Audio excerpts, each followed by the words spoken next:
Király István vagyok, már elmondtam 65 éves, 66. évemben vagyok. Nős vagyok, 3 fiúgyermek tartozik a családhoz, már felnőttek, van 3 unokám. És gyakorlatilag már 1987 óta foglalkozom először a természetgyógyászattal, majd később megismerkedve a reikivel és a transzcendentális meditációval az ezotérikus és spirituális út felé ekkor indultam el. És igazából 1992 évvége óta igazából a reiki az én utam, amit azóta is nap mint nap teszek, csinálok, végzek. Az első időszakban rácsodálkoztunk, és egyszerűen nagyon felemelő érzéssel és lelkesedéssel tettük azt, hogy reikizünk, és tapasztaltuk a páciensek gyógyulását. És ez nagyon jó volt. És ez azóta is megvan.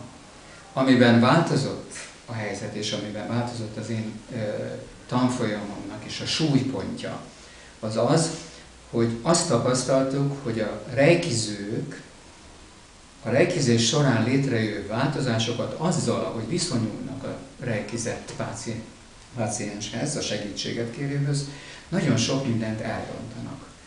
Nem tudják, hogy kell jelen lenni egy segítségre szoruló emberrel.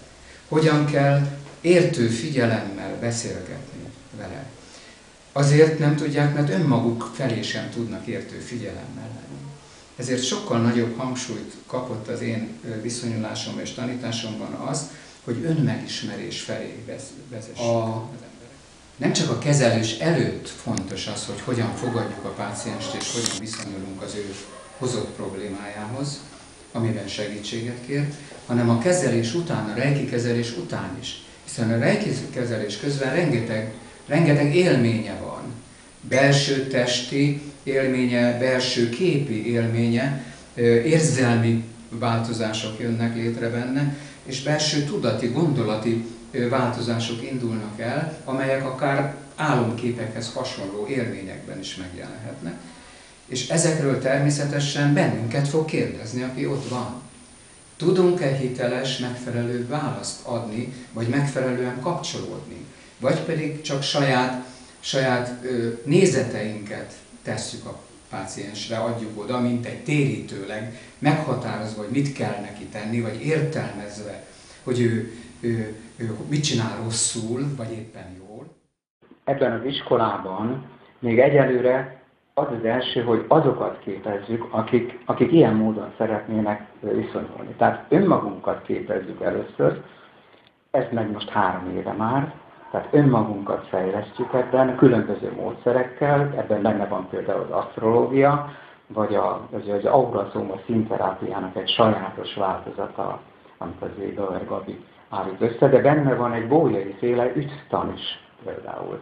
És ebben képezzük először saját magunkat, hogy magas színvonalon tudjuk önmagunk helyzetét, önmagunk problémáját megoldani, hogy ne vigyük át ezeket a problémákat a pácienssel való kapcsolatban. És valóban rá tudjunk figyelni, és valóban támaszót tudjunk szolgálni az ő problémája számára. A tradicionális Uzsi Reiki Egyesület keretében és egy másik tradicionális közösségnek a szervezésében létrejött egy olyan életmagház, ahol meg lehet keresni az ottani szakembereket, akik között orvosok, természetgyógyászok és reikisek is vannak, és a közös együttműködésnek az eredményeképpen már létrejött az a helyzet, hogy pácienseket, segítséget kérőket egy közös tím fogad, és dolgozza fel az ő problémáját, és mutat irányt a gyógyulás felé, és létrejött az a lehetőség is, hogy a kórházakban a reikisek bejárhatnak. Azonban a tradicionális Reiki Egyesület, minden egyes reiki mestere, hogy megtaláljuk ezeket a lehetőségeket az ország különböző pontjain.